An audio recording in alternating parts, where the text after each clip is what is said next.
A brief demonstration of the sort of thing we could do to work around arbitrary date restrictions in RS. Um, what we have here is a page that could be a hidden page or an admin-only page for RS, for Visible Suite, in which we are offered a choice of two kinds of data, affiliate metrics or traffic driver metrics, and a variety of time ranges. So the way this works is you can put in a simple time range. Here we have the days of May 29th through May 31st, and ask for the chart to be drawn. Goes out and draws a fairly straightforward chart. What it's actually done here is pulled the data for each of those days and summed it. The metrics that are available are only things that can be summed. At the moment, we're just using views, viewing time, and the components of engagement. We can't actually sum engagement as computed by the grid, so we either have to build that into the helper, which it currently does not support, or do it externally in Excel, in Excel or something like that.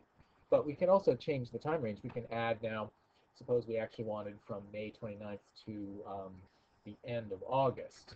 We could put in the additional months that happen in between there. That would be from 6/1 to the month of June, that is, to the month of August. So we ask it to draw the chart now, and it computes a few additional bits of data, producing a nice chart for us, and a nice grid for us again with the, I'm only pulling the top 10 domains here because there are quite a few of them in general, and it just makes a looking chart. But we could adjust that also. It would be another parameter we could add. And then finally, the specific example that started all this actually was for a campaign that went from May 29th through September 2nd. So we might add yet another few extra days on the end, in this case September 1st and 2nd, and ask it to recompute that. And there we have it.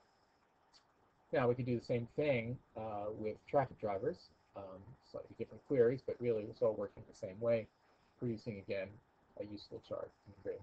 So we could expand this idea in a variety of ways. We can add, what other reports or chart types or additional filters and query type parameters that make sense. Putting in absolutely everything will get rather confusing because it's a huge universe of stuff.